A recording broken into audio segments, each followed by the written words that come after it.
Halo semua, perkenalkan nama saya Nabila Tri Andinita dengan NIM A50124044. Saya salah satu mahasiswa dari program studi bimbingan dan konseling. Pada kesempatan kali ini saya akan mempresentasikan atau menjelaskan mengenai materi komponen layanan dasar bimbingan dan konseling di sekolah. Sebelum saya menjelaskan lebih lanjut mengenai materi ini, saya akan menampilkan infografis dari materi tersebut di sini. Sebelum kita membahas keempat komponen layanan dalam BK di sekolah, sebelum itu kita perlu mengetahui apa sih BK ini.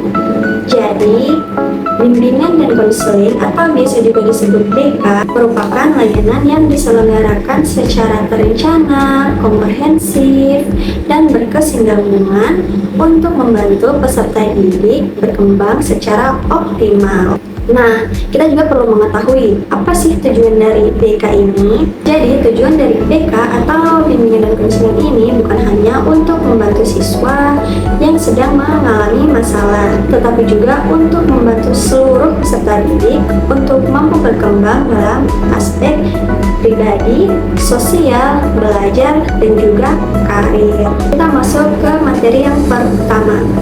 Di sini kita akan membahas tentang layanan dasar. Jadi, layanan dasar ini merupakan layanan yang diberikan kepada seluruh peserta didik sebagai upaya pencegahan dan pengembangan diri mereka. Ada beberapa bentuk kegiatan dalam layanan dasar ini, antara lain yaitu bimbingan klasikal, layanan informasi, orientasi, bimbingan kelompok, penggunaan media BK, serta asesmen. Melalui layanan ini, peserta didik dapat memperoleh pengetahuan, keterampilan, pemahaman yang membantu mereka untuk menghadapi masalah atau tantangan di lingkungan sekolah atau kehidupan sehari-hari mereka.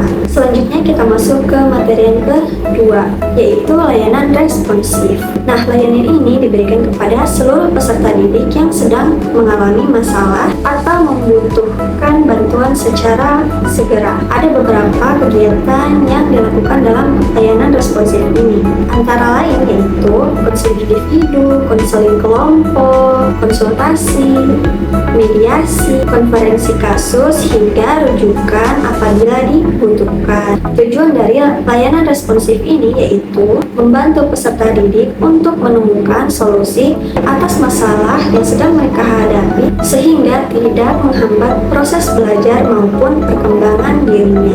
Selanjutnya kita masuk ke materi yang ketiga, yaitu layanan peminatan. Layanan peminatan ini bertujuan untuk membantu peserta didik mengenali potensi, minat, dan bakat yang mereka miliki sehingga mereka dapat merencanakan pendidikan atau karir mereka di masa depan. Nah, kegiatan dalam layanan peminatan ini ada beberapa, yaitu bimbingan karir, eksplorasi minat dan bakat, perencanaan pendidikan lanjutan, serta kunjungan atau observasi kerja. Dengan adanya layanan ini, peserta didik diharapkan mampu untuk mengambil keputusan yang tepat sesuai dengan keterampilan dan cita-cita yang mereka miliki. Selanjutnya kita masuk ke komponen layanan keempat atau komponen terakhir, yaitu dukungan sistem. Dukungan sistem ini merupakan kegiatan yang mendukung keberhasilan layanan BK. Jadi, dukungan sistem ini merupakan berbagai kegiatan yang dapat mendukung keberhasilan terlaksananya program layanan BK di sekolah. Nah, dalam dukungan sistem ini ada beberapa kegiatan yang dilakukan. Di antaranya yaitu meliputi kerjasama dengan guru mata pelajaran, wali kelas, orang tua, kepala sekolah, serta beberapa pihak yang berkaitan. Selain itu, dukungan sistem ini mencakup manajemen program, pengembangan kompetensi konselor, serta evaluasi program. Nah, dengan adanya dukungan sistem yang baik, layanan BK dapat berjalan lebih efektif dan juga memberikan manfaat yang maksimal kepada peserta didik. Nah, dari keempat komponen layanan BK di sekolah tadi, kita bersama-sama dapat memahami bahwa semuanya saling melengkapi dan tidak dapat terpisahkan. Layanan dasar berfokus pada pengembangan dan pencegahan peserta didik.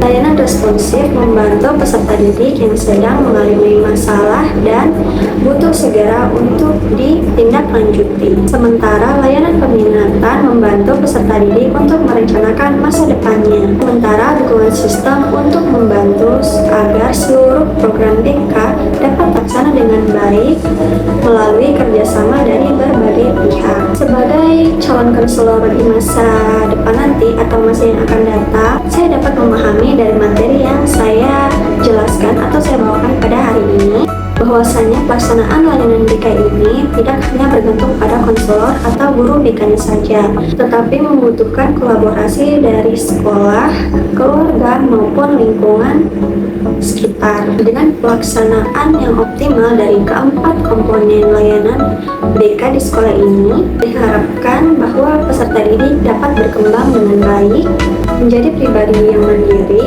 bertanggung jawab, dan dapat menghadapi masalah atau tantangan yang akan mereka hadapi di masa depan. Mungkin itu saja yang bisa saya sampaikan atau jelaskan pada kesempatan kali ini. Kurang dan lebihnya mohon dimaafkan.